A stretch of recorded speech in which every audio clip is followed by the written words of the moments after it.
Сәлеметсіздер ме, құрметті оқырмандар, 3-ші сыныптың математика сабағы 39-шы сабақ. Бүгінгі сабақта қайталау, өзіңді тексер, сол өзіңді тексердің тапсырмаларын бірге орындайық. Өзіңді тексер. Мен өзімнің жетістіктерімді тексеремін деді. Бірінші, біздер мына жерде бос түргізде сан табу үшін 64-ті 8-ге бөліп тауып аламыз. Бұл 8-ге тең екен. Мына жердегі санды табу үшін 72-ні 8-ге бөлеміз. Бұл жерде тұратын сан 9 екен. Келесі, мына санды табу үшін 49 7-ге бөлеміз. Бұл жерде 7 деген сан тұрады екен. Ал мына жердегі санды табу үшін 81-ді 9-ға бөлеміз. Мына жерде 9 деген сан тұрады екен. 63-ті 9-ға бөлеміз. Мына жерде 7 деген сан тұрады. 7 мен 9-ын көбейтсе 63-ке тең. Ал мына жердегі санды табу үшін 5-ті 8-ге көбейтеміз. Бұл жердегі сан 40-қа тең екен. Келесі түсіну. Шамалар арасында байланысты орнататын формуланы теңдік ретінде қолдануды түсінемін. Формулаларды толықтырып жаз дейді. Бұл жерде бағасын жаңа санына көбейтеміз, сол кезде құны шығады. Бағасын табу үшін құнын санына бөлеміз. Ал санын табу үшін құнын бағасына бөлеміз. Сол сияқты мына жерде жаңағы белгілі болатын нәрселерді бір-біріне бөлу арқылы, осылай көбейту арқылы тауып алатын боламыз. Келесі қолдану, бір немесе екі әріптен тұратын өрнектерді жазамын, оқимын, құрастырамын дейді. Өрнектерді құр, мұндағы В 100-ге тең, А 7-ге тең.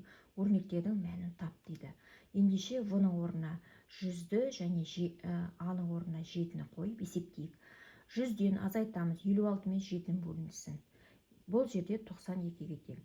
88-ден азайтамыз, 6 мен 7-nin көбейтілсін. Бұл 46-ға тең екен. Келесі 100-ден азайтамыз, 49 мен 7-nin бөлінсін. 93-ге тең. 66-дан азайтамыз, 5 мен 7-nin көбейтілсін. Бұл жерде 31-ге тең болады екен. Ендеше осылай өрнектердің мәнін тауып шығамыз. Келесі талдау. Екі шамалмен орындалатын шамалар арасындағы байланысқа берілген есептерді талдап шығара аламын. Бұл жерде есептің шартын кестеге жазып, оны шығар, қолданған формулаңды жаз дейді. 60 метр матадан бірдей 7 костюм тігеді, 81 метр матадан осындай неше костюм тігуге болады дейді. Бұл жерде костюмге тігетін мата шығыны бірдей екен, костюм саны 7, жалпы шығыны 63 метр. Ал мына жерде костюм саны белгісіз, жалпы шығыны 81 метр екен. 63 пен 7-nin бөлінісі бізде 9-ға тең, бір костюмні тігетін матаға шығыны 81-ді 9-ға бөлеміз, 9-ға тең. Бұл жерде өрнек түрінде осылай жазып қоюға да болады. 81 метр матадан 9 костюм тігуге болады деп жауап бере алатын боламыз. Келесі жинақтау. Жанама сұрақтармен берілген есепті құрастыра аламын дейді. Жанама сұрақтармен берілген есептерді шығар дейді. Әлия, мысалы, 6 кітап оқыды. Бұл оқыған кітаптары 3 есе кем. Сырым да бірнеше кітап оқыды.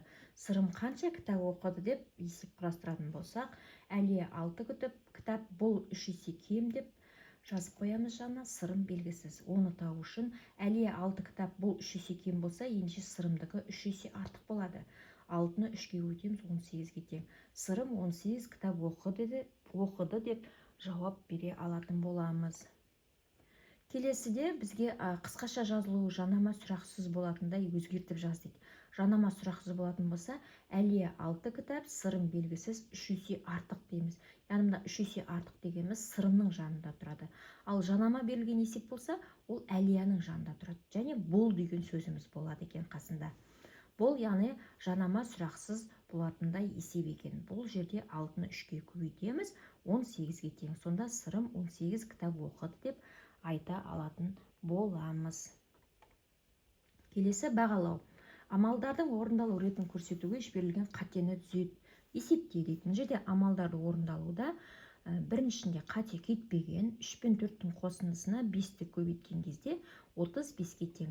Екінші тапсырмада бізде қате кеткен, себебі бұл жерде бірінші жақша орындалу керек, сосын барып көбейту, сосын барып бөлу орындалу керек. Жақшаның іші 9-ға тең, мына көбейтініміз 18-ге тең, 18-ді 9-ға бөлсек 2-ге тең болады екен.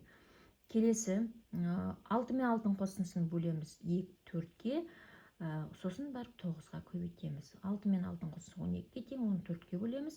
19-ға көбейткенде 27-ге тең болып шыға келді. Келесі тапсырмада біздерде жақшаның іші орындалады, одан кейін бөлу орындалады, одан кейін көбейту барып қосылады. Бұл жерде амалдың орындалу тәртібін дұрыс қойған. Бұл жерде жақшаның іші бізде 15-ке тең, 15-ті 3-ке бөлеміз 5-ке тең, 6 мен 8-дің жаңағы көбейтіндісі 48-ге тең, 48-ге 5-ті қоссақ 53-ке тең болып шықты. Ал мына жердегі амалды орындауды бізде бұнда да дұрыс қойылған екен. Бірінші жақшаның ішін орындаймыз, 12-ні 4-ке бөлеміз 3-ке тең, оған 6-ны қосамыз 9. Одан кейін жақшаның сырты 18-ге 9-ды бөлеміз, ол шыққан санды 42-ге қосамыз. 42 мен 2-нің қосындысы 44-ке тең. Ендеше амалды орындауларды дұрыстап қателерін түзетіп, амалдың орындалу ретін көрсетіп, оларды және есептеп шықтық. Құрметті оқырмандар, осымен біз каналдағы тапсырмаларды бірге орындап аяқтадық. Сіздерге каналдағы тапсырмаларды бірге орындау түсінікті әрі нақты болатын болса, каналға тіркелуді ұмытпаңыздар. Лайк басыңыздар, каналға тіркеліңіздер. Келесі сабақта кездескенше сау болыңыздар.